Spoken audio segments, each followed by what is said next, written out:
शहापूर ते नांदोरा टोली रस्त्यालगत संशयास्पद स्थितीत एका तरुणाचा मृतदेह आढळून आल्याची खळबळजनक घटना उघडकीस आली आहे। या घटनेची नोंद जवाहरनगर पोलिसांनी घेतली आहे। भंडारा तालुक्यातील शहापूर ते नांदोरा टोलीकडून जवाहरनगरकडे जाणाऱ्या रस्त्यालगतच्या पळसाच्या झाडाजवळ संशयास्पद स्थितीत एका तरुणाचा मृतदेह आढळून आल्याची घटना दिनांक 31 डिसेंबर 2024 रोजी सकाळी 7 वाजता दरम्यान उघडकीस आली आहे।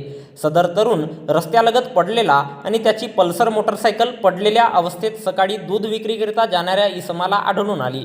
सदर तरुणाचा घात की अपघात यावर प्रश्नचिन्ह निर्माण झाले आहेत।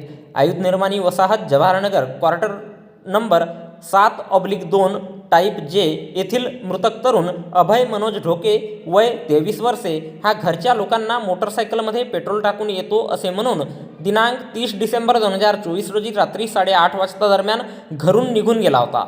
आपल्या काही मित्रांसोबत दिनांक 30 डिसेंबरच्या रात्री जवाहरनगर येथून ठाणा पेट्रोल पंप येथे मित्रांसोबत होता आणि तिथून आपल्या स्वतःच्या पल्सर मोटरसायकलने शहापूर येथे गेला असल्याची चर्चा नागरिकांमध्ये होत आहे। रात्री दरम्यान या रस्त्याने तो एकटा शहापूर ते नांदोरा टोली रस्त्याने जवाहरनगर येथे येत असताना त्याची मोटरसायकल ही स्लिप होऊन त्याचे मोटरसायकलवरून नियंत्रण सुटून तो नालीमध्ये पडून स्वतःच्या मरणास कारणीभूत झाला आहे असे फिर्यादी भैरव श्रीराम सुखदेवे राहणार आंबेडकर वार्ड कोंढी यांनी दिलेल्या तोंडी तक्रारीवरून जवाहरनगर पोलिसांनी मर्ग दाखल केला असून या घटनेचा पुढील तपास पोलीस उपनिरीक्षक चुटे हे करीत आहेत।